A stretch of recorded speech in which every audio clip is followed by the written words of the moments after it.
Hello and welcome to Outlaw Bookseller. I'm Steve Nee Andrews, writer, bookseller collector, author of the book 100 Must-Read Science Fiction Novels, and I've worked in the book trade for 40 years.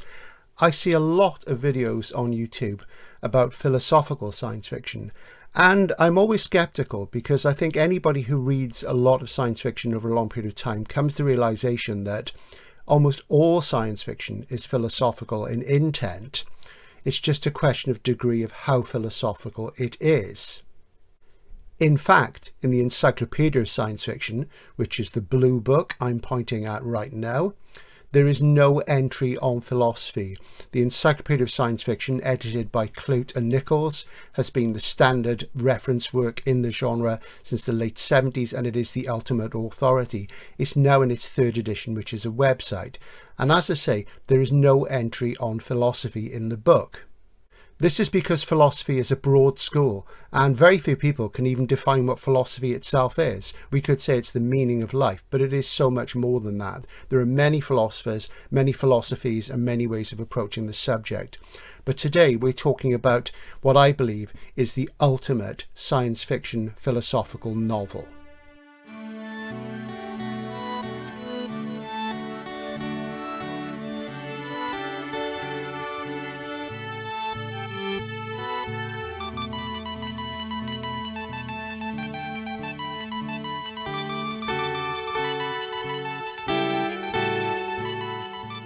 Søren Kierkegaard, the Danish philosopher who is regarded as the founder of existentialism, once said, allegedly, subjectivity is truth. So your view on this may be different to mine, but both are equally valid under the existentialist philosophy, in which existence precedes essence and that you make your own meaning of yourself in life. You recognize that the world is absurd, that it has no meaning, and you need to make your way through it. As Heidegger said, maybe you should show care for the world. But ultimately, you must commit to something in the face of this absurdity and meaningless, and I committed to science fiction. So today, we're going to talk about my favourite philosophical science fiction novel.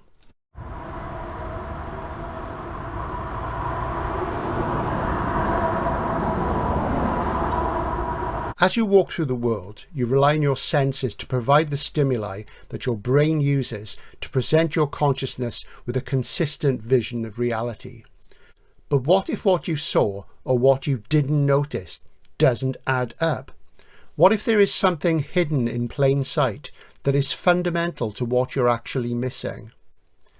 We all know our awareness isn't always perfect. We can walk right past a friend in the street within a few feet of each other, yet our friend does not notice us.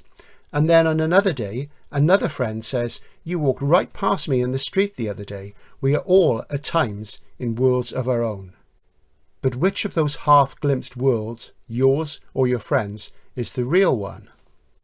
In 1970, a young British science fiction writer had just published his first novel, the dizzying, hallucinatory, Kafkaesque story Indoctrinaire, and this is the UK first edition of Indoctrinaire published by Faber. After a decade of fan writing, short story publication in magazines and anthologies, he was on his career path at last. He was halfway through writing his second book, the uncannily prophetic Fugue for a Darkening Island. His writing was going well. The book was near completion. Then a friend loaned the writer a novel entitled The Magus by John Fowles. The young writer read The Magus, and so profound was its impact upon him that he was frozen in his creative tracks, and he told his then wife that he'd realised that he could not write, that he was unable to finish his work in progress. Like many young writers, he was being too harsh upon himself, and his wife convinced him to complete Fugue for a Darkening Island, which has since found its place as both a classic of New Wave SF and one of the defining British catastrophe novels. But The Magus haunted him over the next decade, and the writer worked on his creativity, inspired by Fowles, before entering a period in which he outstripped his new literary hero. The veil of apparent reality had been ripped away from the writer's eyes, and increasingly he worked on the question that has so troubled Philip K. Dick before him. What is real? How can we know that what we perceive is reality? While working towards his goal, the writer produced a mind-bending quasi-hard SF novel in 1974 called Inverted World. He then wrote a pioneering virtual reality novel published in 1977 entitled A Dream of Wessex. In the USA, the book was called The Perfect Lover. Then he tore a definitive rent in the liminal space between SF and the mainstream world of realistic fiction in 1981 with his stunning novel, The Affirmation. In this novel, he further rubbed out the schism between science fiction and the mainstream that Wells and Ballard had done so well before him. But in his next book, the writer went further out there into the unknown than ever before. That writer was Christopher Priest, and the book that changed everything for him and for me and for anyone who reads it is called The Glamour. In quantum physics, the outcome of an experiment cannot be measured objectively. It has to be observed. The results are unpredictable and often differ. However, it's also understood that the presence of an observer somehow influences the outcome itself, and the subjectivity of the viewer affects objective physical reality, of hard fact being altered by personal truth. In the famous Schrodinger's cat experiment, the feline within the box is both alive and dead in an indeterminate state. It is the opening of the box by the observer that collapses the wave function, and the status of the cat is revealed. It is either dead or alive. But we, the observer, play a crucial part in determining the reality of the outcome.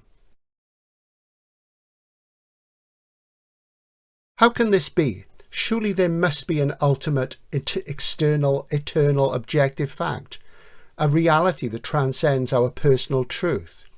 This is the question at the heart of The Glamour, the ultimate philosophical science fiction novel. The ultimate question, why is there something instead of nothing, is taken further in this book. Who decides what is real, and can we trust them? The story concerns Richard Gray. This name is carefully chosen for reasons that I won't disclose, but which become clearer as the plot unfolds. I would urge anybody who's read this book not to post any spoilers in the comments below, because any more that I'm telling you now is pretty much automatically a spoiler in this case. So, Richard Gray, a television cameraman who specialises in international location shooting, he is on assignment when he's injured in a terrorist bombing. Then he finds himself convalescing from his injuries at a nursing home in England. Richard Gray will physically recover, but he has amnesia. He cannot recall the few weeks prior to the explosion. The inspiration for this comes from an incident in Priest's own childhood when he fell off a bike and he had retroactive amnesia for several days. One day, while Gray is still wheelchair bound, he is visited by an insipid young woman called Susan Cooley, who insists that she is his girlfriend. Gray has no memory of Susan, but he encourages this nebulous young woman to call on him again, as he feels she may be the key to unlocking the vacant chapter of his past. And as his bond with Susan re-establishes itself, Gray realises that there was a third party interfering with the relationship, a vague yet somehow ever-present young man whose very existence threatens Gray's tenuous hold on reality. Gray has entered the strange twilight world of The Glamour. The big problem with The Glamour is that it's almost impossible to talk about without ruining the unique pleasures that lay within this landmark work. It recalls Wittgenstein's dictum that whereof one cannot speak, one must remain silent. Wittgenstein, of course, believed that all philosophical problems were merely problems of language, and once we had solved the problems, climbed the ladder, we would throw language away. But suffice to say that this is an utterly original and spellbinding narrative that also works as an homage to one of the great works of H.G. Wells, so it does have a science fiction precedent. It's not a dry, dull book. It's a gripping metaphysical thriller that leaves both the most mind-bending hard SF and the twistiest Gordon Knott locked room mysteries standing in the shade. If you read The Glamour, you will find yourself irresistibly sucked into the vortex of the book, a book whose mysteries, contradictions, and evidences push you to try and balance what Priest is giving you into something that makes sense. And it's his peerless ability to misdirect, wrong foot, tantalise and imply that seduces you into solving the ambiguous core of the novel and turn it into something concrete. Opening the book awakens an obsessive hunger in the reader that leaves them unable to put it aside until its enigmas are fully experienced. I've talked to people about this and I've heard this again and again. Although Priest consistently tackled how we experience reality in his books from the very beginning until the end of his life and the end of his career, subjectively warping the fabric of our perceptions with an intensity that Philip K. Dick would have lauded. He did this in work published before the Glamour and after. He has a painstaking, detached, almost flat prose style that convinces us utterly with the credibility of his characters and settings, while demanding that we question the most fundamental assumptions about reality and how it is depicted in fiction. One of the big questions around the Glamour is it science fiction or is it something else? I believe it is, and I included it in my book 100 Must-Read Science Fiction Novels, as it's based on the soft sciences of psychology and philosophy and the hard sciences of sensory perception, optics and medicine. It is nonetheless the very epitome of indefinable writing. It could simply be a metafiction, writing about writing, fiction about fiction. And for this reason alone, and there are many others I could draw on, there is no consensus on if the Glamour is SF or not. It is this quantum uncertainty principle in Priest's stunning writing means that there is no better reason to read this novel for yourself and to see how the wave function collapses for you, and you can then decide, is it science fiction or not, and what is the book trying to say, and what is the answer to the mystery at its core.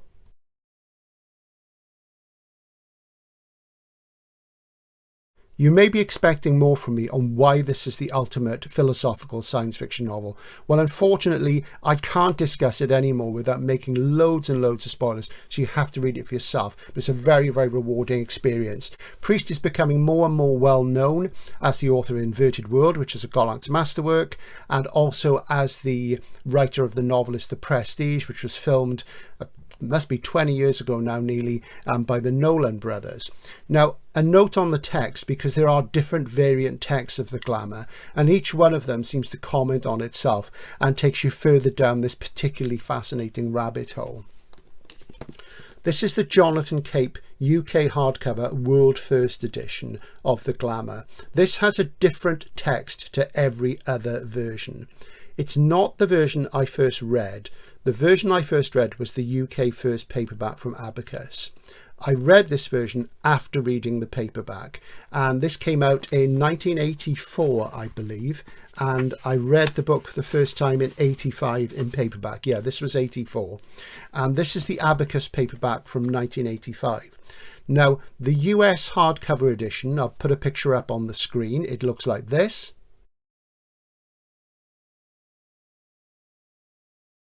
Has the same text as this first UK paperback, and it retained this text for a long time. This is a B format edition. There was also an A format smaller edition exported to Ireland, and you could get that in UK airports, things like that. This is my preferred text, so this is the second version of the text. So it's the first revised edition or second edition. This is the one to look for. Writers often revise their work as it goes on, and I feel that in Christopher Priest's particular oeuvre, the revisions don't always work as well, and I don't like them as much. But, you know, he was the creator, so what he wanted to do counted. Years later, in the 90s, there was another revision. Let's see. And this was in 1996. And this is the Simon & Schuster revision in here, and Chris has written in this for me because we knew each other for over 30 years. We were friends for over 30 years. He's written on the title page, to Steve, see what you can. This will mean something to people who've already read the books. And so this is the second revision. So there you have 3 variant texts already.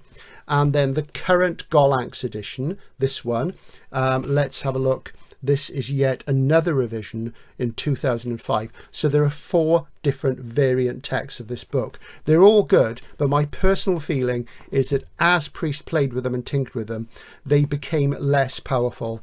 but it was the first revision, the Abacus paperback and the US hardcover, which are the ones to go for if you look at them. That's in my opinion. They're all well worth reading.